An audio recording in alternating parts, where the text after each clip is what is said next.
सभा पटल पर रखे जाने वाले पत्र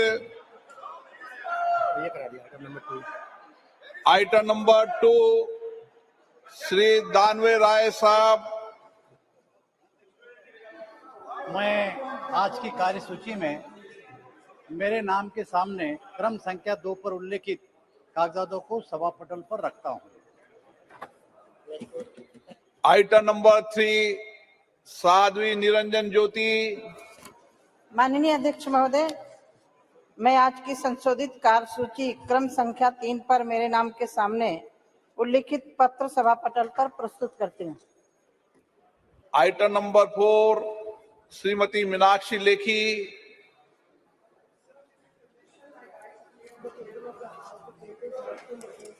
Name at serial number 4 in today's list of business. आज रहेगी, प्रयास कर रहे हैं, ठीक कर देंगे। आइटम नंबर 5 डॉक्टर सुभाष सरकार।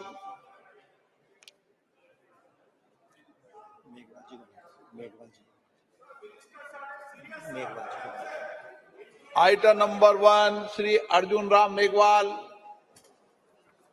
धन्यवाद अध्यक्ष महोदय। With your permission,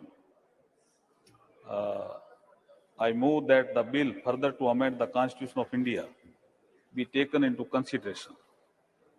मैं इस बिल के संबंध में कुछ विषय आपके समक्ष रखना चाह रहा था। अध्यक्ष महोदय, ये कॉन्स्टिट्यूशनल अमेंडमेंट बिल है और महत्वपूर्ण बिल है। महिला सशक्तिकरण की दिशा में एक ये पेपर ले करना अभी तो आपको आइटम नंबर 1 का 9 बोला ना आपने? 9 ओ 1। अध्यक्ष महोदय, मैं आपकी अनुमति से क्रम संख्या 1 पर अंकित दस्तावेज, मेरे सामने अंकित दस्तावेज मैं सदन के पटल पर रखता हूँ। आइटम नंबर 5 सुभाष सरकार। मेघवाल जी को करा दो। आप ही का तो आइटम नंबर 5। अध्यक्ष महोदय, मैं सुभाष सरकार के सामने अंकित दस्तावेज जो क्रम संख्या 5 पर रखित है, आपकी अनुमति से टेबल पर रखता हूँ। आइटम नंबर 6 श्री अधिरंजन चौधरी जी।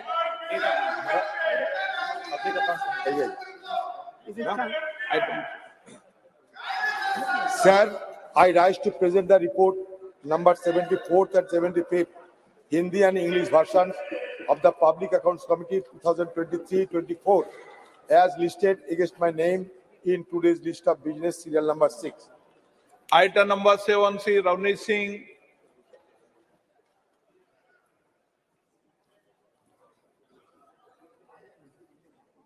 आप बोलना शुरू करो, माइक चालू जाएगा।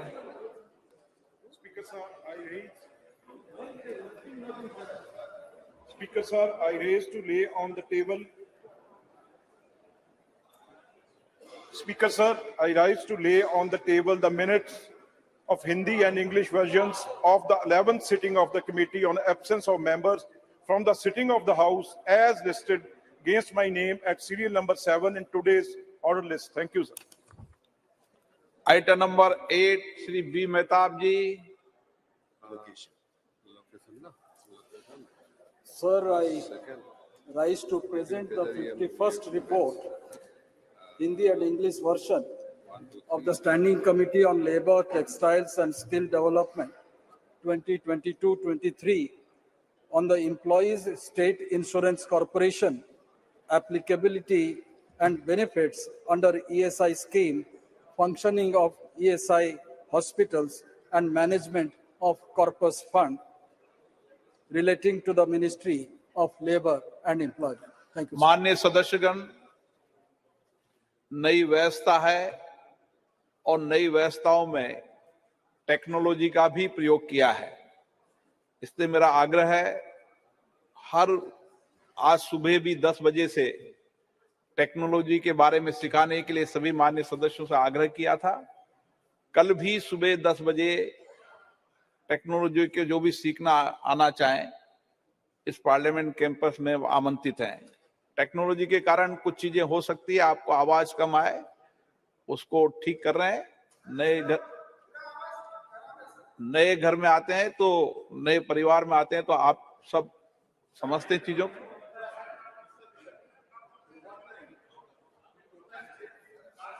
जी, Whether any paper circulation can be circulated Okay. at least for few Okay. days. ठीक है। और इसीलिए इस नई व्यवस्था में सभी लोग आसन का सहयोग करेंगे, ऐसी मेरी अपेक्षा है। जो कुछ भी व्यवस्थाओं के अंदर आपको लगे मुझे बताएं। इस 2 दिन के बाद आपको व्यवस्थाएं और व्यवस्थित मिलेगी। जितना दिन 2 दिन में ठीक होगा कोशिश करेंगे, नहीं तो नए सत्र के समय सब व्यवस्थाएं मिलेगी। हम सब जानते हैं कि नए प्रयोग में कुछ चीजें टेक्नोलॉजी को, हाँ वो भी सब विषय मेरे ध्यान में, और भी आप लिखकर मुझे डाल देना, मैं प्रयास करूंगा। Item number 9। धन्यवाद अध्यक्ष महोदय। एक मिनट। संविधान 128 व संशोधन विधेयक 2023, माननीय मंत्री जी। धन्यवाद अध्यक्ष महोदय। With your permission, sir, I move that the bill further to amend the Constitution of India be taken into consideration. The Constitution 128th Amendment Bill 2023। मैं अध्यक्ष महोदय इस बिल की कुछ जानकारियां सदन के पटल पर आपकी अनुमति से रखना चाहता हूं। अध्यक्ष महोदय, ये कॉन्स्टिट्यूशन अमेंडमेंट बिल है और महत्वपूर्ण बिल है। महिला सशक्तिकरण की दिशा में एक बढ़ता हुआ कदम है। दुनिया को भी दिशा दिखाने वाला ये बिल है। अमृतकाल की बेला में भारत को विकसित भारत बनाने की दिशा में एक महत्वपूर्ण कदम बढ़ाने वाला भी ये बिल है। माननीय अध्यक्ष महोदय, जैसे मैंने कल जिक्र किया था कि बाबा साहब भीमराव अंबेडकर जी ने 25 नवंबर 1949 को जब संविधान बन गया था और उनका अंतिम भाषण था, तो उन्होंने एक चेतावनी दी थी कि 26 जनवरी 1950 को राजनीतिक समानता तो प्राप्त हो जाएगी, लेकिन सामाजिक और आर्थिक क्षेत्र में जो असमानता रहेगी उसे आने वाली सरकारों को दूर करना होगा। उन्होंने ये भी कहा था, मैं कोट अनकोट कहना चाहता हूं, 26 जनवरी 1950 को हम परस्पर विरोधी जीवन में प्रवेश करने जा रहे हैं। राजनीति में हमारे यहाँ समानता होगी और सामाजिक और आर्थिक जीवन में असमानता होगी। राजनीति में हम एक व्यक्ति एक मत के सिद्धांत को मान्यता देंगे। हमारे सामाजिक और आर्थिक जीवन में हम अपनी सामाजिक और आर्थिक संरचना के कारण एक व्यक्ति एक मूल्य के सिद्धांत नकारते रहेंगे। इस विरोधापूर्ण जीवन को हम कब तक जारी रखेंगे? कब तक हम अपने सामाजिक और आर्थिक जीवन में समानता से लोगों को वंचित रखेंगे? अब इसके बाद जो सरकारें आई है, बाबा साहब के इस चेतावनी को भी ध्यान में ज्यादा नहीं रखा। ऐसा नहीं है कि उन्होंने योजना नहीं बनाई सामाजिक आर्थिक समानता लाने की, लेकिन जैसे ही 2014 में नरेंद्र मोदी जी आते हैं प्रधानमंत्री के रूप में देश में, उसके बाद से सामाजिक आर्थिक असमानता को दूर करने के लिए बहुत सी योजनाएं बनाते हैं, जिसका कल मैंने कईयों का जिक्र किया। बहुत सी योजनाएं जिसमें महिला सशक्तिकरण की योजनाएं भी सम्मिलित है। अब टॉयलेट बनते हैं, महिला की गरिमा भी बढ़ती है, जो संविधान की प्रस्तावना में कहा। महिलाओं को समानता भी मिलती है, एक घर में लाइट एक घर में लाइट नहीं है, एक घर में टॉयलेट एक घर में टॉयलेट नहीं है। तो ये समानता लाने का अधिकार महिलाओं को सबसे ज्यादा 2014 के बाद इसने स्केल भी बढ़ाया, योजनाओं में बजट भी बढ़ाया और स्पीड भी बढ़ी।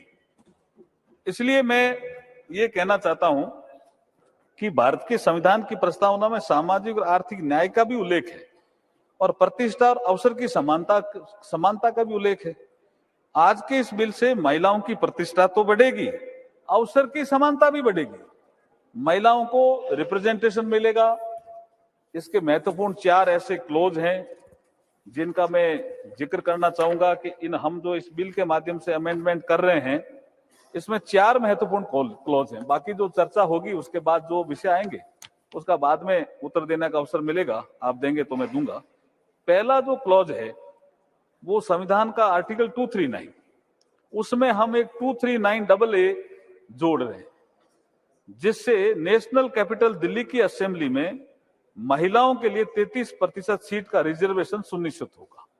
ये it is a first amendment clause है इस बिल में, क्लॉज 2। फिर हम दूसरा क्लॉज 3 जोड़ रहे हैं, जिसमें 330 आर्टिकल जो संविधान का है उसमें 333A एक हम सेक्शन जोड़ रहे हैं, आर्टिकल जोड़ रहे हैं, जिसके अनुसार महिलाओं के लिए लोकसभा में 33% आरक्षण होगा। लोकसभा में ये बहुत बड़ा कदम है अध्यक्ष जी, बहुत बड़ा कदम है। और तीसरा संशोधन बिल के क्लॉज 4 के अनुसार संविधान के आर्टिकल 332 के बाद एक नया आर्टिकल 333A जोड़ा जा रहा है, जिसके अनुसार महिलाओं के लिए स्टेट लेजिस्लेटिव असेंबली में 33% सीटों का प्रावधान हम करने जा रहे हैं। और जो चौथा एक क्लॉज है 5, उसके अनुसार संविधान का आर्टिकल 334 के बाद एक नया आर्टिकल 333A जोड़ा जा रहा है, जिसके अनुसार महिलाओं के लिए ये आरक्षण जो आज ये सदन चर्चा के लिए ले रहा है, ये आरक्षण 15 सालों के लिए प्रभावी रहेगा। 15 सालों के बाद अगर इसको बढ़ाना है तो ये संसद ही तय करेगी, ये संसद को अधिकार रहेगा। और ये जो सीटें हैं जितनी आज है, जैसे जैसे सीटें बढ़ती जाएगी 33% के अनुसार महिलाओं का आरक्षण भी बढ़ता जाएगा। अब मैं थोड़ा सा कि काफी कल भी चर्चा हुई, मैं थोड़ी हिस्ट्री देना चाहता हूं कि भारतीय जनता पार्टी ने अपने राष्ट्रीय कार्यकारिणी की बैठक जो वडोदरा में हुई, उसमें सबसे पहले संशोधन करके महिलाओं को सशक्त करें पार्टी में, इसके लिए 33% महिलाओं से पद भरे जाएंगे, ऐसा निर्णय किया। उसके बाद वातावरण बना, दूसरी पार्टियों में भी प्रेशर आया। अब किया कि नहीं किया मुझे पता नहीं है, लेकिन उसके बाद से भाजपा लगातार लोकसभा और राज्यसभा में 33% सीटें आरक्षित करने के लिए निरंतर प्रयास करती रही। और जब अटल जी की सरकार आई तो बिल लेकर के भी आई, कई बार सर्वसम्मति की बैठकें बुलाई सभी दलों की, कई बार प्रयास अटल जी ने किए। 12वीं लोकसभा के समय 98 में, 13वीं लोकसभा के समय 99 में महिला आरक्षण विधेयक लोकसभा में प्रस्तुत किया गया। और उपलब्ध रिकॉर्ड के अनुसार 1996 में 11वीं लोकसभा के दौरान एसटी देवेगौड़ा के समय भी ये पहली बार प्रस्तुत हुआ। उसके बाद ये कमेटी में चला गया और कमेटी ने रिपोर्ट दी। रिपोर्ट देने के बाद लोकसभा भंग हो गई तो वो बिल भी समाप्त हो गया। मैं ये हिस्ट्री इसलिए देना चाहता हूं कि बाद में फिर यूपीए फर्स्ट के समय 17 दिसंबर 2009 में ये जो कमेटी की रिपोर्ट आई, जो बिल इन्होंने पेश किया मनमोहन सिंह जी के समय, इस रिपोर्ट के बाद 9 मार्च 2010 को ये बिल राज्यसभा में चर्चा के लिए लाया गया। 2 दिन चर्चा हुई। चर्चा का दौरान विरोध भी काफी हुआ, कुछ सांसदों ने बिल की कॉपियां भी फाड़ी, लेकिन अंततः राज्यसभा से ये बिल पास हुआ। इसमें भाजपा का सपोर्ट था, भारतीय जनता पार्टी ने खुले मन से सपोर्ट किया था इस बिल का। राज्यसभा में चर्चा तथा पास होने के बाद 12 मार्च को, अध्यक्ष जी जैसा आप प्रक्रिया जानते हो संसदीय परंपरा की, 12 मार्च 2010 को यह बिल लोकसभा में कम्युनिकेट हो गया। लोकसभा के सेक्रेटरी जनरल ने इसको पढ़ दिया तो ये लोकसभा की प्रॉपर्टी हो गया। और जब प्रॉपर्टी हो गया तो उसके बाद कई बार हम प्रतिपक्ष में थे उस समय, हमने भी डिमांड की कि इस बिल को ले आओ, लेकिन इनको सत्ता सुख का ज्यादा विषय था, इस बिल के बारे में चिंता कम थी, इसलिए बिल लेके नहीं आए। फिर लोकसभा जैसे ही भंग हुई 18 मई 2014 को तो ये बिल भी लैप्स हो गया। तो लोकसभा में तो कभी इनके पीरियड में चर्चा के लिए नहीं आया। फिर मैं ये कहना चाहता हूं कि ये कल जो अननेसेसरी ये विवाद कर रहे थे, संविधान में साफ लिखा हुआ है, आर्टिकल 107 के सब आर्टिकल 5 में प्रावधान है, यदि कोई बिल लोकसभा में लंबित है तो वे लोकसभा के विघटन के साथ ही लैप्स हो जाएगा। It is a constitutional provision. तो मैं आपके माध्यम से ये कहना चाहता हूं कि ये बहुत महत्वपूर्ण बिल है। इसमें अगर सर्वसम्मति बने आपके माध्यम से तो बहुत अच्छा रहेगा। सदस्यों के जो सुझाव आएंगे उनको हम जरूर ध्यान में लाएंगे, क्योंकि एक कविता के माध्यम से अभी का भाषण में समाप्त करना चाहता हूं।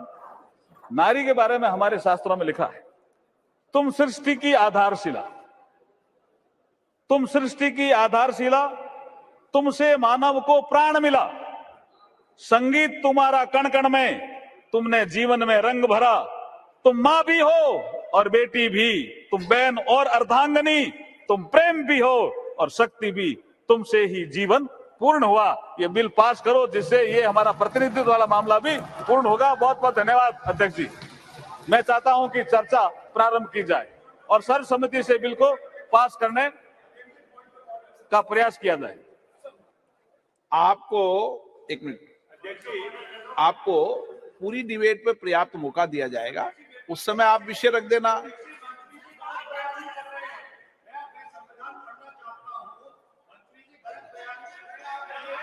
नो, श्रीमती सोनिया गांधी जी।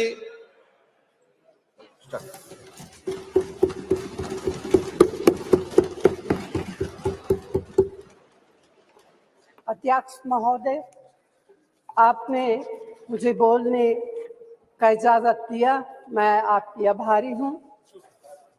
भारतीय राष्ट्रीय कांग्रेस की तरफ मैं नारी शक्ति वंदन अधिनियम 2023 के समर्थन में खड़ी हुई हूँ।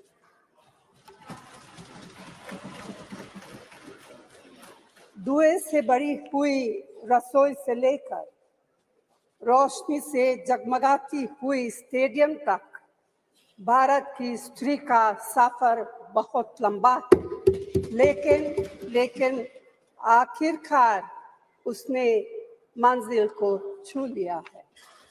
उसने जन्म दिया, उसने परिवार चलाया, उसने पुरुषों के बीच तेज दौड़ लगाई और असीम धीरज के साथ अक्सर खुद को हारते हुए लेकिन आखिरी बाजी में जीतते हुए देखा। भारत की स्त्री के हृदय में महासागर जैसा धीरज है। उसने खुद के साथ हुई बेईमानी की शिकायत नहीं की और सिर्फ अपने फायदे के बारे में कभी नहीं सोचा। उसने नदियों की तरह सबकी भलाई के लिए काम किया है और मुश्किल वक्त में हिमालय की तरह अडिग रही। स्त्री के धैर्य का अंदाज लगाना नामुमकिन है। वह आराम को नहीं पहचानती और तक जाना भी नहीं जानती।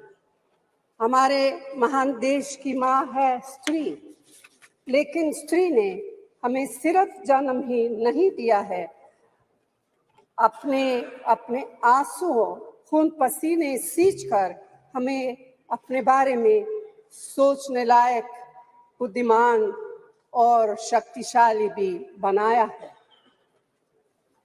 अध्यक्ष महोदय, स्त्री का मेहनत, स्त्री का गरिमा और स्त्री के त्याग की पहचान करके ही हम लोग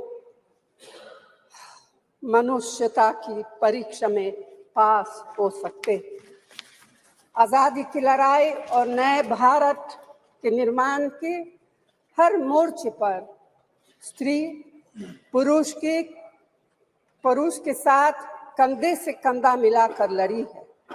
वह उम्मीदों, आकांक्षाओं, तकलीफों और घर गृहस्थी के बोझ के नीचे नहीं दबी।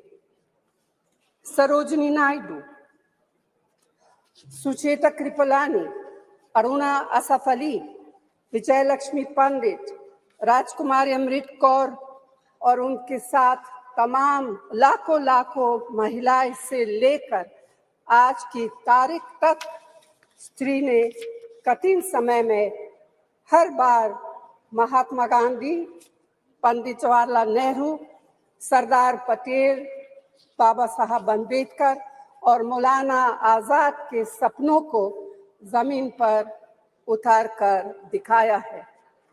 इंदिरा गांधी जी का व्यक्तित्व इस सिलसिले में एक बहुत ही रोशन और जिंदा मिसाल है।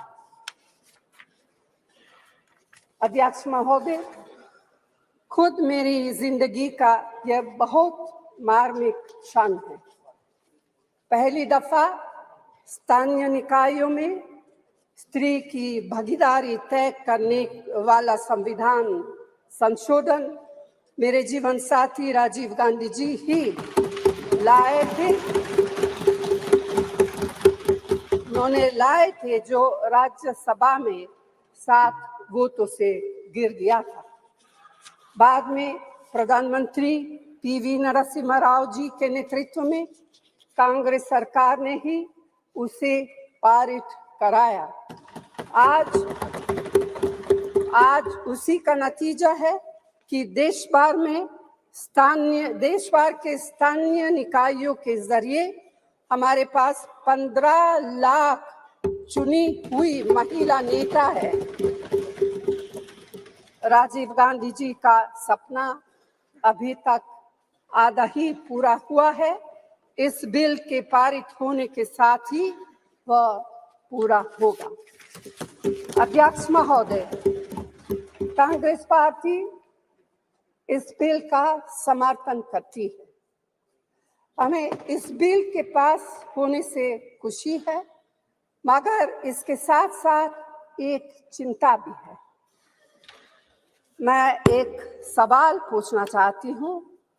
पिछले 13 वर्षों से भारतीय स्त्रियां अपनी राजनीतिक जिम्मेदारी का इंतजार कर रही हैं और अब उन्हें कुछ वर्ष और इंतजार करने के लिए कहा जा रहा है।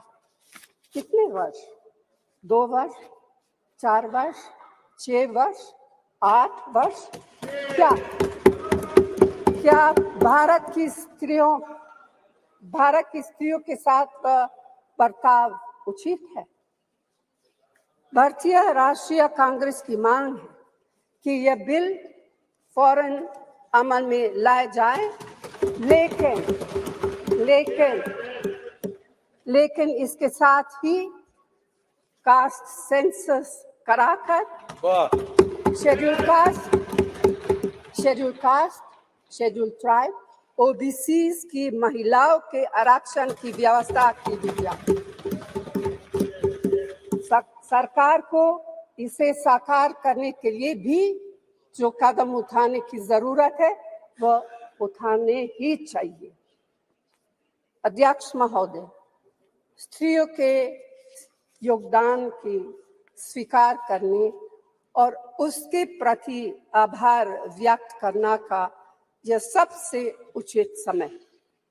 इस बिल को लागू करने में और देरी करना भारत की स्त्रियों के साथ घोर नाइंसाफी है। भारतीय राष्ट्रीय कांग्रेस की तरफ से मैं आपके द्वारा सरकार से मांग करती हूं कि नारी शक्ति बंधन अधिनियम 2023 को उसके रास्ते की सारी रुकावटों को दूर करते हुए जल्दी से जल्दी लागू किया जाए। ऐसा करना न सिर्फ जरूरी है बल्कि संभव भी है। धन्यवाद।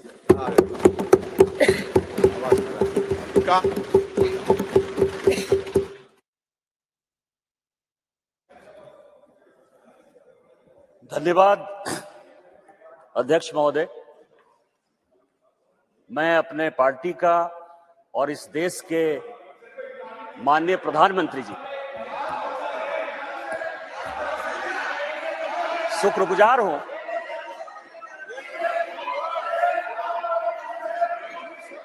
कि इस ऐतिहासिक बिल पर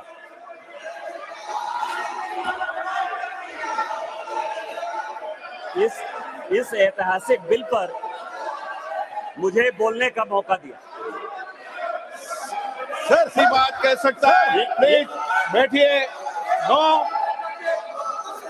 सर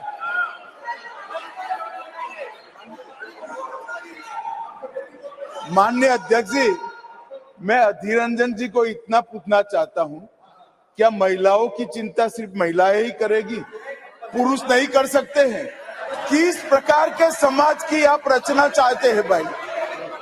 महिलाओं की चिंता, महिलाओं का हित, महिलाओं से आगे बढ़कर भाइयों ने सोचना चाहिए। यही इस देश की परंपरा है। महिलाओं के बारे में सोचने का अधिकार सभी को है। तो हमारे साथी सांसद निशिकांत जी खड़े हुए हैं, इसमें उनको क्या आपत्ति है? उनको खड़ा होने नहीं मिला पहले, इसलिए थोड़ा जेलस हो रहे हैं शायद। निशिकांत जी। माननीय अध्यक्ष जी, कांग्रेस या उसके समर्थक दल किस तरह से लोकतंत्र का गला घोटते हैं, वो मैं उदाहरण हूं। मैं गांव में पैदा हुआ, मेरे माँ पिताजी आज भी गांव में रहते। आज जब मैं पार्लियामेंट के लिए चल रहा था तो मेरी माँ आज एम्स देवघर में भर्ती है सर। उसने मुझे फोन किया कि बेटा यदि पार्टी तुमको मौका देती है तो आज इस बिल के बारे में जरूर बोलो। और इसीलिए कहा उसने कि जो महिला है सर, आज यदि सारे पुरुष यहाँ मौजूद हैं उसका कारण महिला है। यदि महिला नहीं होती तो पुरुष का कोई एग्जिस्टेंस नहीं होता। और आज चूंकि कांग्रेस की गलतफहमी है, गलती है सर, और ये जितने अपोजिशन के लोग हैं वो इतने वर्षों तक इस बिल को लेकर नहीं आए। हमारे माननीय प्रधानमंत्री जी ने ये नैतिक साहस दिखाया, हमारी पार्टी ने ये नैतिक साहस दिखाया। आज हम बिल लेकर आए हैं कि इनके पेट में दर्द हो रहा है। हम वर्षों से सुनते रहे सर कि जननी जन्मभूमिश्च स्वर्गादपि गरीयसी, यत्र नार्यस्तु पूज्यन्ते रमन्ते तत्र देवता। लेकिन क्या हुआ? इस देश में महिलाएं स्कूल एजुकेशन के लिए परेशान थी। जब तक माननीय अटल बिहारी वाजपेयी जी की सरकार नहीं आई, सर्व शिक्षा अभियान इस देश में नहीं आया, महिलाओं का जो है शिक्षा का लेवल नहीं बढ़ पाया सर। महिलाएं यदि बच्चियां स्कूल जाती थी तो उनको जो है खाना बनाकर जाना पड़ता था सर। और इसको जब हमारे प्रधानमंत्री जी ने देखा तो मिड डे मील स्कीम जब तक की सरकारी स्कूलों में लागू नहीं हुआ तब तक महिलाओं की संख्या, बच्चियों की संख्या नहीं बढ़ी सर। और उसके बाद जो सबसे बड़ा प्रॉब्लम था, इस देश के प्रधानमंत्री ने जो सबसे बड़ी बात की तो उनको सम्मान दिया सर।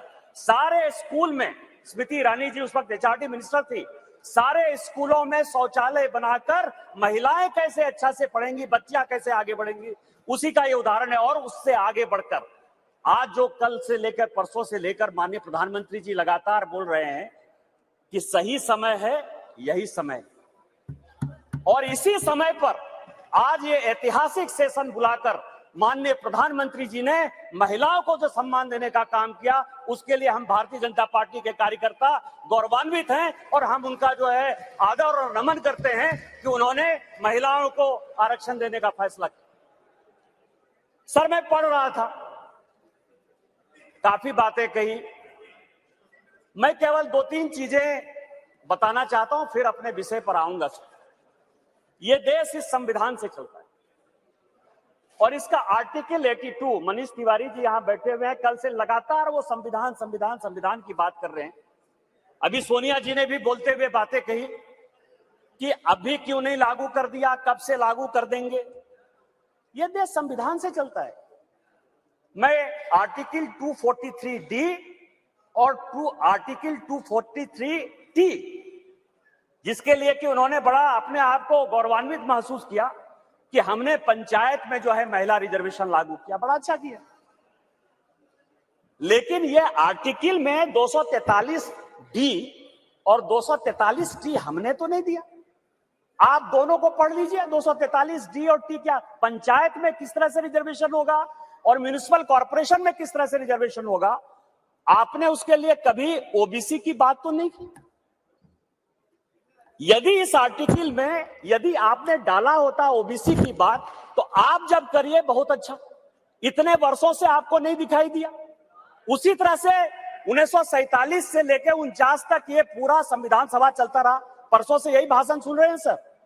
इस कॉन्स्टिट्यूएंट असेंबली से लेकर 1952 से लेकर आज तक चुनाव हुआ, कभी किसी ने राज्यसभा में रिजर्वेशन की बात नहीं की, विधान परिषद में बात नहीं की।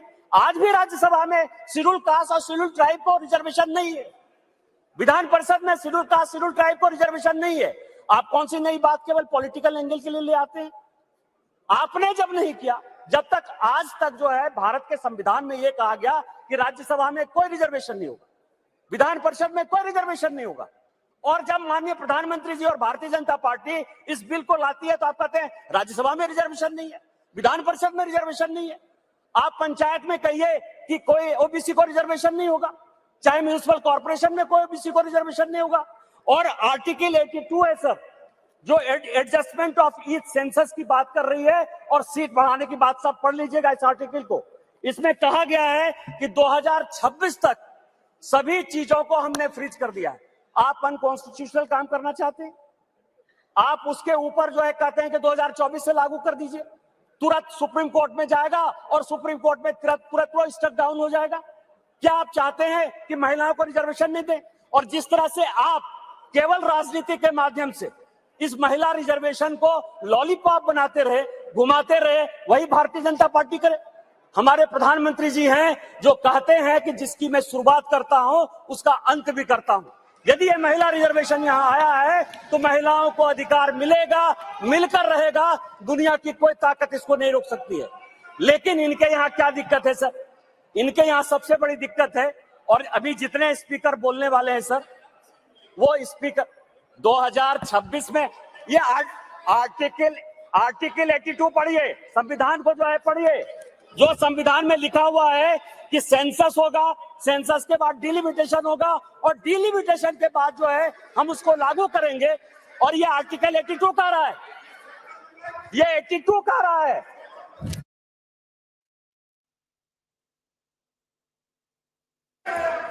सर पूरे देश दुनिया में कोरोना के कारण लोग मरे, माननीय प्रधानमंत्री जी के कारण आज 140 करोड़ लोग बच गए। इस पार्लियामेंट को चलाने में आप जैसे लोगों को क्या समस्या होगी सर? लोकसभा, राज्यसभा, लॉबी, सभी जगह सांसद बैठकर कानून पास करते रहे। भाई मरता था तो भाई का लाश जलाने के लिए कोई नहीं जाता था, पिता मरते थे तो पिता का लाश जलाने के लिए बेटा नहीं जाता था। उस कोरोना से बचकर हम आए हैं 2 साल के बाद। आप कहते हो आपने क्यों नहीं कराया, आपने क्यों नहीं कराया? कितने लोग थे जो रोड पर घूम रहे थे, कितने लोग थे जो खाना खिला रहे थे, सारे जगह के ट्रेन बंद थे, सारे जगह की सब स्थितियां बंद थी।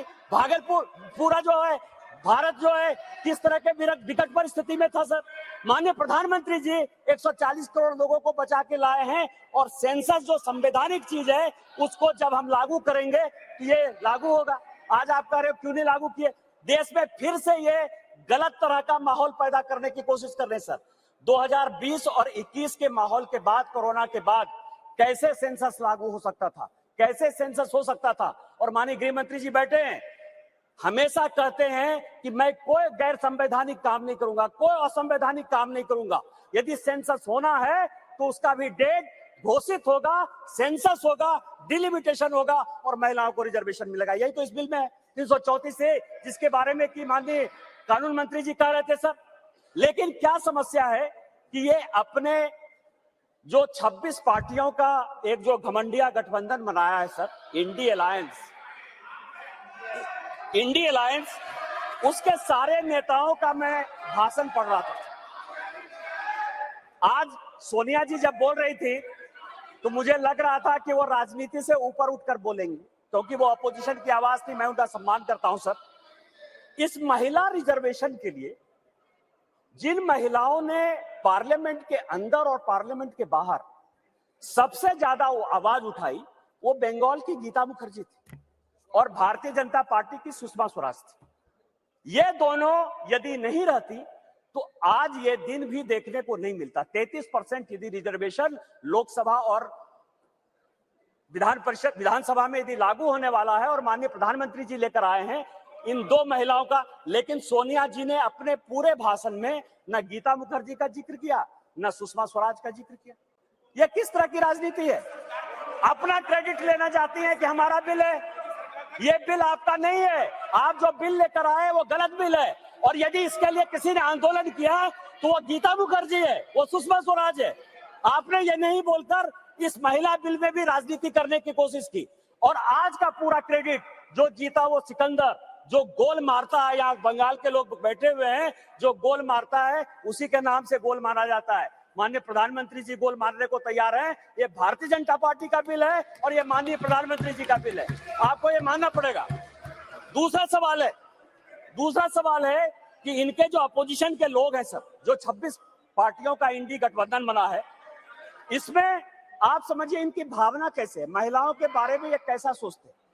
ये सोचते हैं, अब नहीं रहे, इसी सदन के सदस्य थे, राज्यसभा के भी सदस्य थे, इनके पार्टी के बड़े नेता थे अपोजिशन के, वो कहते हैं कि परकटी महिलाएं आ जाएंगी। क्या महिलाओं के लिए इस तरह की बातें होनी चाहिए?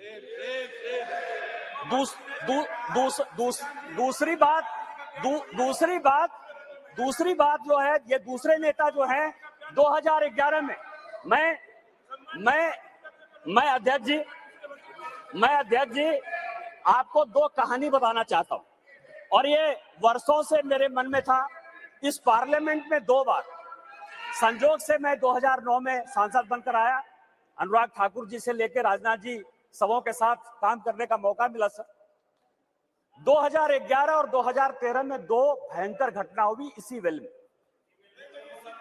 2011 में जब 2010 में ये बिल पास हो गया राज्यसभा में, और जब यहां 2011 में जिसको कि ये लागू नहीं करना चाहते थे बिल लेकर आए, और जब बिल उधर से इंट्रोड्यूस हो रहा था तो इन्हीं के सहयोगी दल के सांसदों को इसी कांग्रेस ने इसी बिल में पीटा सर। 2 बिल था, एक महिला रिजर्वेशन का 2011 में और 2013 में प्रमोशन इन रिजर्वेशन। और प्रमोशन इन रिजर्वेशन में मैं जब बात करूंगा तो ये पूरे के पूरे बेंच खड़े हो जाएंगे सर। यही वी नारायण स्वामी बिल को पेश कर रहे थे, समाजवादी पार्टी के यशवीर सिंह, शेड्यूल कास्ट थे सर, ये कहते अधिकार की बात, शेड्यूल कास्ट शेड्यूल ट्राइब की बात करते हैं सर। यही यशवीर सिंह यहां पार्लियामेंट में उस तरफ से गए, वी नारायण स्वामी का उन्होंने बिल खींच लिया। इस पार्लियामेंट में, इसी लोकसभा में सर, सबसे पहले बिल में यदि उसका कॉलर पकड़ने के लिए कोई आया तो यही मैडम श्रीमती सोनिया गांधी जी थी, और नीरज शेखर वहां खड़े थे, मुलायम सिंह यादव बाहर थे, और मैं वहां से कूद कर टेबल पर आया और मैंने कहा कि आप यहाँ की तानाशाह नहीं है, आप यहाँ की रानी नहीं है, इस बेल में आप मारपीट नहीं कर सकती हैं। और इनके जो इतने लेफ्टिनेंट थे, बिलास मुतेबार से लेकर सबों ने उनको पीटा। ये दोनों घटनाएं जो है, चाहे महिला रिजर्वेशन का हो, चाहे ये प्रमोशन इन रिजर्वेशन का हो, ये पार्लियामेंट है सर, सबको सत्य बोलना चाहिए। और मुलायम सिंह यादव ने कहा यदि बीजेपी नहीं होती तो आज के डेट में हमारे सांसद नहीं बचते। आपने तो सांसदों की हत्या करने की कोशिश की, और उसी दल के साथ, उसी 26 दल के साथ ये आए हैं जिनका की मानसिकता ही नहीं है कि महिला को रिजर्वेशन मिले। चाहे वो राष्ट्रीय जनता दल है, चाहे वो समाजवादी पार्टी है, चाहे इनके सारे मुस्लिम एमपी है, चाहे कोई भी पॉलिटिकल पार्टी जो इनको सपोर्ट कर रही है सर, और उन्हीं के दबाव में ये कानून के विरोध में जाकर, इस संविधान के विरोध में जाकर, और उसके सारे उदाहरण है कि 96 से लेके आज तक क्यों नहीं लागू हुआ, उसी के कारण ये कभी ओबीसी रिजर्वेशन की बात करते हैं, कोटा विद इन कोटा की बात करते हैं, राज्यसभा में जो है उसको अधिकार देने की बात करते हैं, विधान परिषद में क्यों नहीं रिजर्वेशन दिया उसकी बात करते हैं, फिर वो बात करते हैं कि 2024 से क्यों नहीं लागू होगा। इनको सब कुछ पता है, ये देश संविधान से चलता है। हम एक गरीब परिवार के बेटे होकर इस पार्लियामेंट में आए हैं। जैसे मैंने बात कही कि मेरे माँ पिताजी आज भी गांव में रहते हैं। यदि बाबा साहब अंबेडकर का यह संविधान नहीं होता, भारतीय जनता पार्टी नहीं होती, उस दिन भी मैंने कहा कि आपने गांव नहीं देखा है, गरीबी नहीं देखा है, महिलाओं की स्थितियां नहीं देखी, आपने जो जो कानून पास किए वो महिलाओं के खिलाफ है। यदि 498 आपने पास किया जिसका आप क्रेडिट लेना चाहते हैं, तो उसमें से पुरुष से ज्यादा महिलाएं ही जेल में बंद हैं। डॉरी के केस में जिस तरह से आपने बनाया, आज यदि आपने कई एक कानून ऐसे पास किए हैं जिसमें लोग महिलाओं को नौकरी देने के लिए तैयार नहीं होते हैं, आपने महिलाओं को रोकने का प्रयास किया, महिलाओं को बढ़ाने का प्रयास नहीं किया।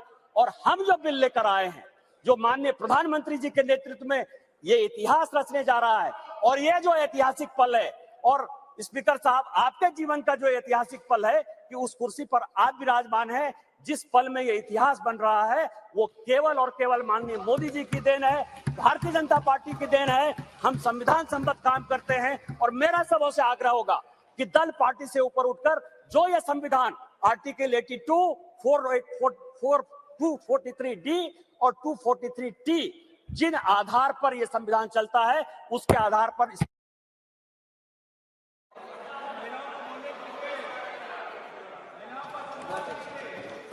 श्रीमती कनीमोजी जी।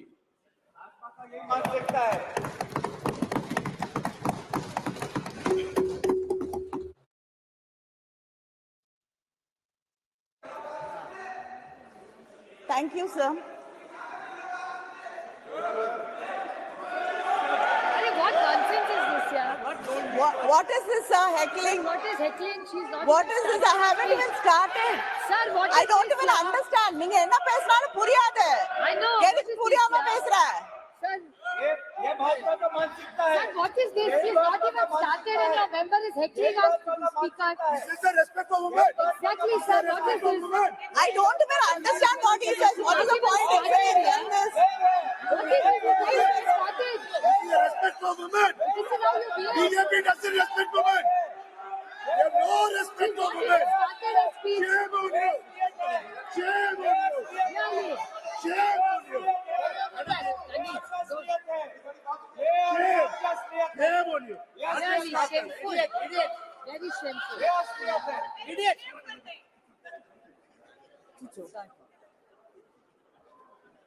Sir, I stand here and I'm happy to be speaking about the Women's Reservation Bill, and it is one of the very few bills I think most of us would agree on. And we thought this bill will be passed with all of us supporting each other and standing together. But unfortunately, the BJP has taken this also as an opportunity for politicking, and it is very unfortunate.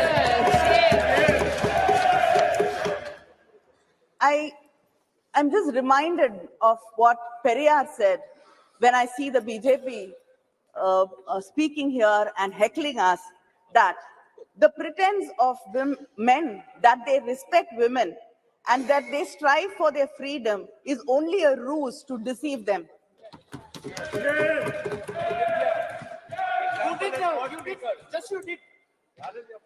I'd like to quote the former Chilean president, Michelle Bachelet.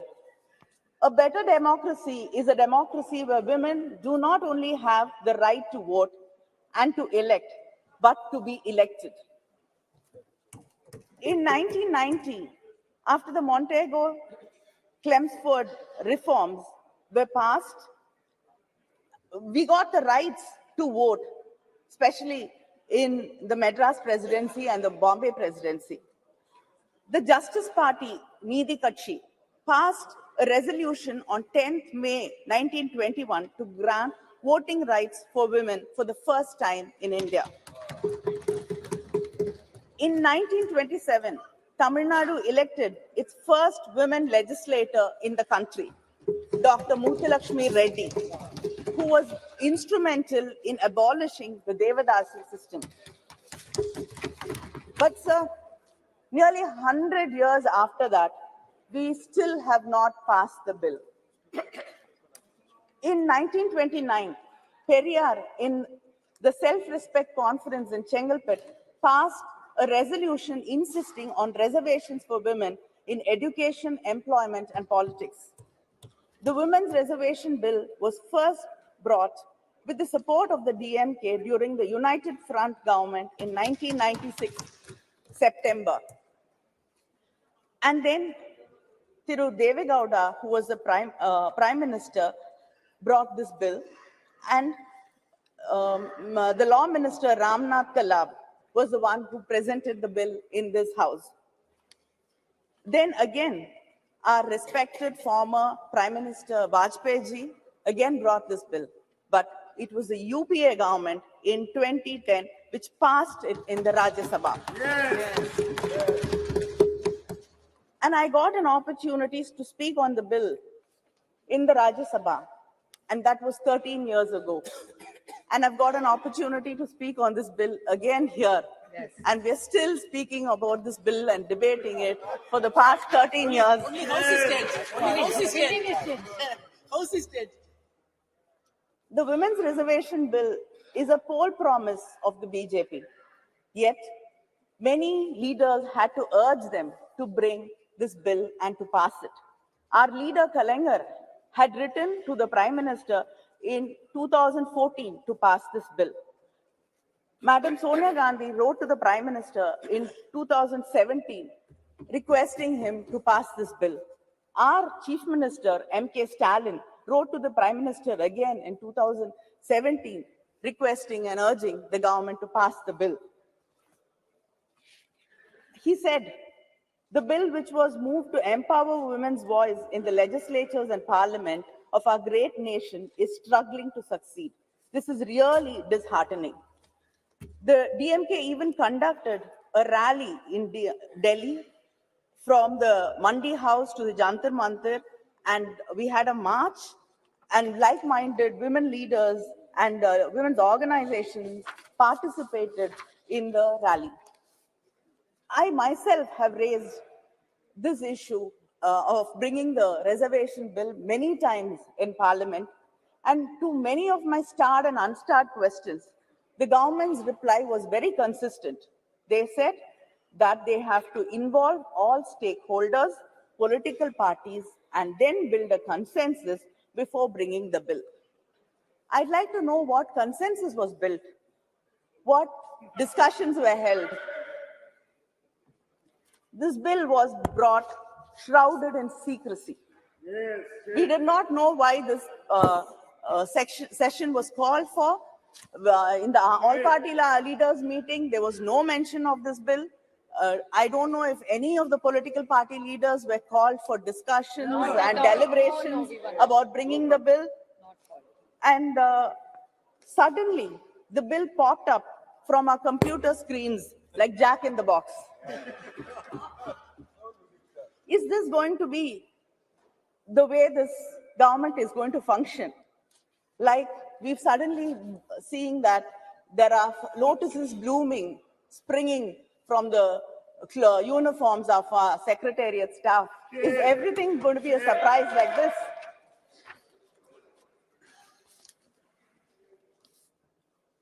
In spite of all this, when the Prime Minister mentioned the Women's Reservation Bill, and when our own Megwalji introduced the bill, our minds were so full of happiness, and the lines of Mahakavi Bharati rang in my heart. பட்டங்கள் ஆழ்வதும் சட்டங்கள் செய்வதும் பாரினில் பெண்கள் நடத்த வந்தோம் எட்டும் அறிவினில் ஆணுக்கு இங்கே பெண் இளைப்பிள்ளை தான் என்று கும்மி அடி, which if I translate says that we have come to make laws and to rule. Now we are equals and let us cherish it. But then, like the crows and crows of my sisters who were waiting for this bill to be passed, my heart also sank when you said we had to wait for it and we don't know when actually the bill is going to be implemented. In 2010, when the bill was brought by the UPA government, there was no conditions. The bill was to take effect immediately after the passage of the bill. But the bill which was presented yesterday clearly says the reservation in Clause 5, it states the reservation of seats for women in the House of the People, the Legislative Assembly of the state, and the Legislative Assembly of the National Capital Territory of Delhi shall come into effect after an exercise of delimitation is undertaken for this purpose, after the relevant figures for the first census taken after the commencement of the Constitution. Our leader, Muthuvel Karunanidhi Stalin, in his statement today has said that India is the only country which has not conducted the decadal census. And if delimitation is going to be based on population census, it will deprive and reduce the representation of the South Indian states. It will become like a sword hanging on our heads. Yes. He has said that we support the bill. But he asked this question, why should the implementation be connected to the delimitation? Yes, why? And it is, he says, it is a strange drama staged by the BJP, keeping in mind the 2029 elections, 2024 elections. And we cannot ignore the representation for women from the backward classes either. He has emphasized that the doubts and the fear in the minds of the people of Tamil Nadu and the South Indian states about our representation being reduced should be clarified, and there is a fear in the minds of the people that our voices will be undermined. There should be a clear clarification about this, because we do not want our representation to be reduced in any way. And just because you cannot give a reply saying we will not be underrepresented because the numbers will be the same and other states will get more representation. As it is, this has to continue so that we get equal say in what is being discussed. Sir, the 17th Lok Sabha has passed 40 bills on an average every year, and without hardly having opinions of women and without even hearing our voices in this house or the Rajya Sabha. And India ranks 141 out of 193 countries, falling in women's representation, falling behind our neighbors like Pakistan, Bangladesh, and Nepal. How long should we wait to see this bill being implemented? It can be easily be implemented in the coming elections, the parliamentary elections. This bill, you should understand, is not a reservation, but an act of removing bias and injustice. And if you do not remove the clause which says after delimitation, then there is no point, because we do not know when this inordinate delay can go on. You can do the census, the delimitation after 10 years, 20 years, 30 years. The wait will continue going on.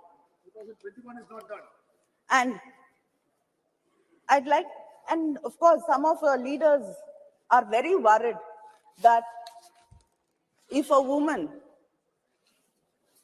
becomes like a man, like if a man becomes like a woman, he gets the qualities of a woman, then he becomes God. But when a woman becomes strong, brave, then it is not something which is acceptable and she becomes a devil. You believe in God, you believe in Hinduism, and I'd like to ask, what is Kali? Isn't she brave? Yes. Isn't she strong? Yes. So who are you insulting? This is why cannot women be strong? Why cannot women be brave? There are stories of, haven't women participated in the independence struggle? Haven't women fought wars? Haven't you seen leaders, strong leaders like Mrs. Indira Gandhi in this country? It is this kind of words which actually put fear in our hearts. And yes, Jayalalitha was a strong leader. I accept. I have no hesitation in accepting that she's a very, very strong leader. Well done, Kani. Well done. Well done. Exactly. Well done. And Mayawati ji, Madam Sonia Gandhi. Yes. Mamta Banerjee. And the one of the names you often forget is Sushma Swaraj ji. Yes. And I also like to quote What? I like to quote what Shri Arun Jaitley ji said when the discussion in Rajya Sabha happened. He said, the argument that men can also ensure justice to women has been weakened. Underrepresentation and discrimination stare us in the face. Politics of tokenism must now evolve into politics of ideas. So please stop this tokenism. And this bill is called Nari Shakti Vandan Bill. Stop saluting us. We do not want to be saluted. We do not want to be put on pedestals. We do not want to be worshipped. We do not want to be called mothers. We don't want to be your sisters, your wives. We want to be respected as equals. Let us get down from the pedestal and walk as equals. We have a right to this country as much as right you have. This country belongs to us. This parliament belongs to us. And we have a right to be here. Thank you.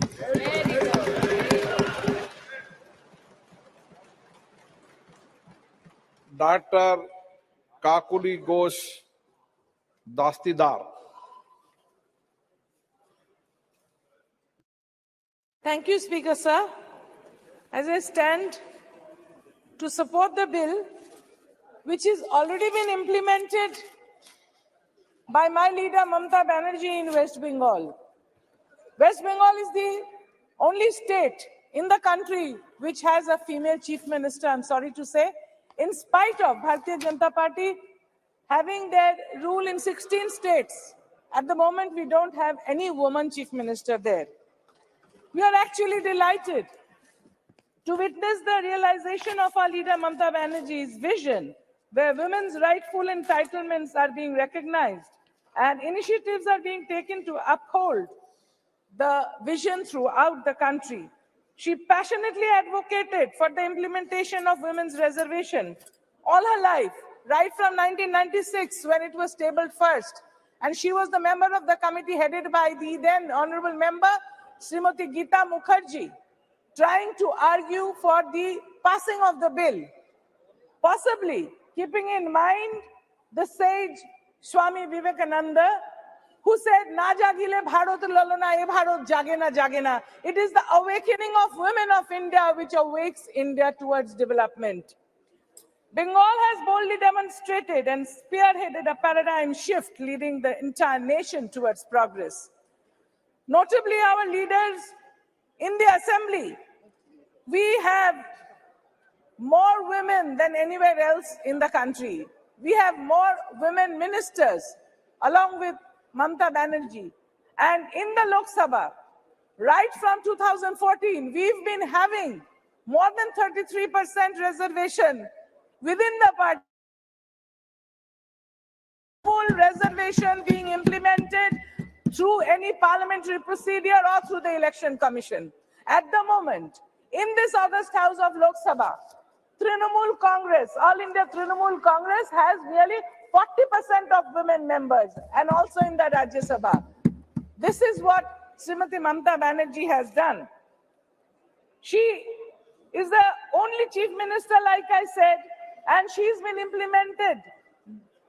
implementing different programs for empowering the women, for empowering women towards education, for empowering women towards better health, and towards better administrative positions. It is ironic to note that despite the seemingly professed affection towards women demonstrated by the NDA Alliance today, just 6 months before the general elections, none of the 16 states has a woman chief minister. What took them so long? Why wasn't this bill brought in 2014? Why just now, just before the election? What are they trying to prove to the people? Is it like a gimmick? Is it like pulling out a rabbit from their hat and placing it before the country? The government has raised many questions against themselves. Why is the delimitation linked with the reservation? It's a sinister move, and we'll have more members in parliament from states which have failed in population control and poor women empowerment. rather than allocating vast sums of money towards construction of structures and altering names of cities and nations, I would urge my colleagues in BJP to prioritize transformation of the mindset. It is imperative that they demonstrate genuine respect for women by aligning their actions with their words. Moreover, it is crucial that they take appropriate action against all individuals who are harming the women, showing disrespect towards the women. The golden girls of the country who got us medals have been sexually harassed, and they were in Jantar Mantar. But the perpetrator sits here today, Brij Bhushan Singh, who has not been brought to book. So if you are really interested in taking care of the women towards betterment and progress, then why don't you take action against the perpetrators? Why don't you take action against those people who have been molesting and killing women in Hathras, killing women in Unnao? Little Asifa was stoned to death in Jammu. And the wrestlers, like I said, they have been manhandled, molested. I would also like to bring here the plight, the economic non-empowerment of the 100-day laborers who have job cards. They hold the job cards all over the country through the National Rural Employment Guarantee Act. There are many women there who work in that field, but their payment has not been released yet. That is also insulting the women laborers. So are the researchers, the scientific workers of ISRO and IITs being denied their salaries. I have requested Honorable Minister here in the last session that they are not getting their stipends. The research workers, the scientists are not getting, the women researchers of IIT Kharagpur are not getting their salaries, not getting their stipend. Don't shout me down. It is a fact. Go and look through the books. The job card holders are not getting their salary. The job card holders are not getting their salary. We know that. And also, in our state, the job card holders, the poor laborers, in the IIT Kharagpur, in ISRO, the women scientists, even after sending the Chandrayaan, they are not being paid their salary. So you have to respect women. आपको बोलना है क्या? अभी रुक जाओ, 1 minute. उनके बाद 1 minute, उनके बाद प्लीज, उनके बाद. আমার ছেলের বউ, আমার ছেলের বউ।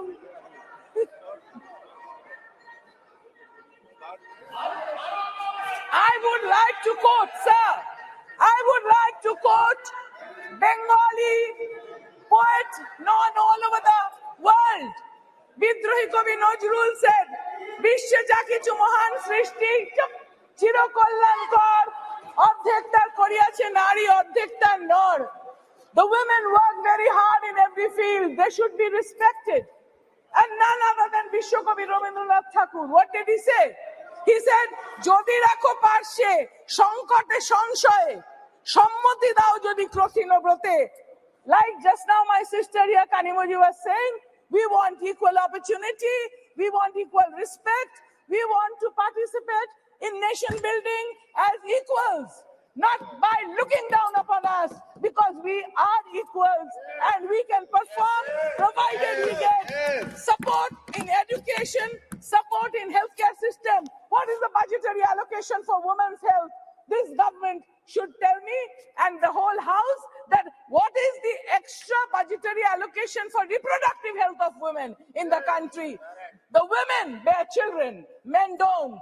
So women should require this extra budgetary allocation for their reproductive health. Do these first before bringing the bill. You have tabled the bill. This bill should have come in 2014. When you came, if you are so much interested for the welfare of the women, not before the election like a gimmick pulling out a rabbit from your hat.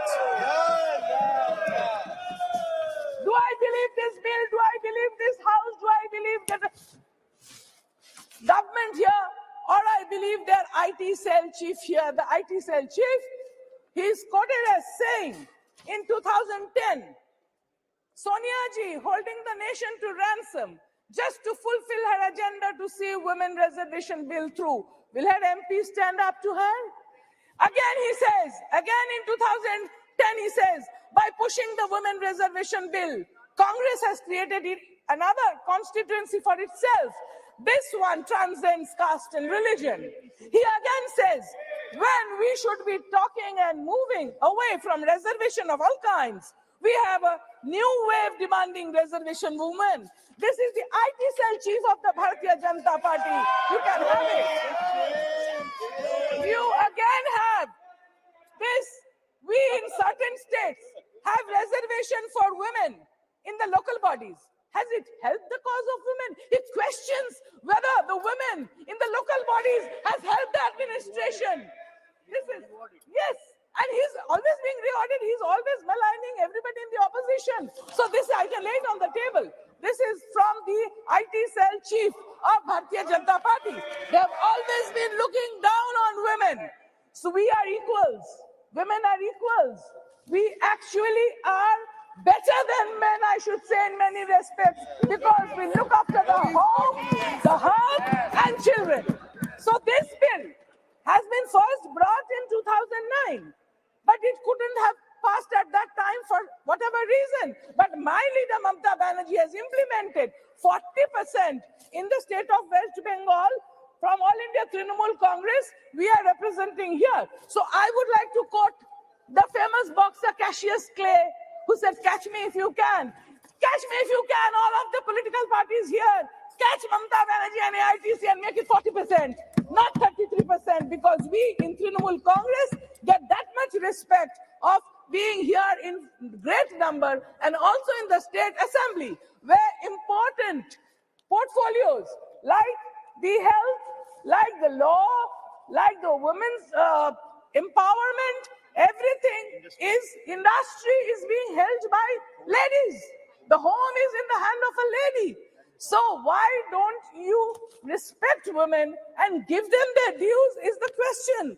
And the rest of the country shows so much of atrocity against women, where the NCRB's report says Kolkata registered the least number of rape cases, and out of these 19 major cities of the country, Kolkata has the lowest crime rate against women, whereas the other states have shown, the other states from data from NCRB, I'm not saying, it shows that in Uttar Pradesh, 56,000 cases, followed by Rajasthan, 40,000 cases of molestation, and in Maharashtra, 39,000 and more cases.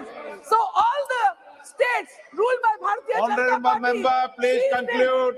Molestation against women, but it is only in Bengal that women are safe. So to keep us safe, this should be implemented and not treated as a gimmick. Thank you, sir. Shri Kiran Rijiju ji. Sir, every member of parliament has a right to make its point on this August House. Every word spoken becomes part of the parliamentary document. ये इस विभाग के मंत्री स्पष्टीकरण दे सकते हैं. Sir, why are you so intolerant? आप बात कीजिए अपनी. No, sir, every word spoken is a part of the parliamentary document. We should not mislead the House. When Kakuri Dasidar was making statement, she made a very serious allegation which is completely misleading. She said that ISRO scientists are not getting regular salaries. The ISRO scientists themselves, including some of the scientists who have retired and who are regularly in touch and supporting ISRO, have clearly said that every regular employees, including those who are pensioners, are getting regular on-time salaries and pensions. And the women scientists of the ISRO have made special mention that Prime Minister Narendra Modi has given the best support to the ISRO, and they have made the country proud. So record must be stated, sir. Shrimati बांगा गीता विश्वनाथ.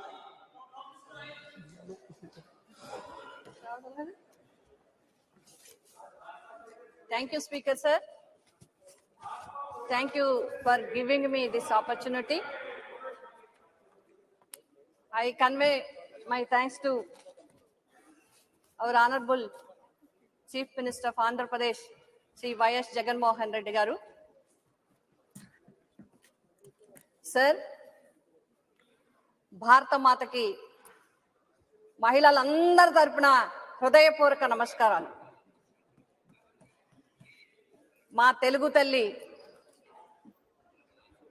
ఆనందపడేలా కొత్త పార్లమెంట్లో భవనంలో మొదటి బిల్లులో మొదటిగా మాట్లాడే అవకాశం నాకు వచ్చింది తెలుగులో.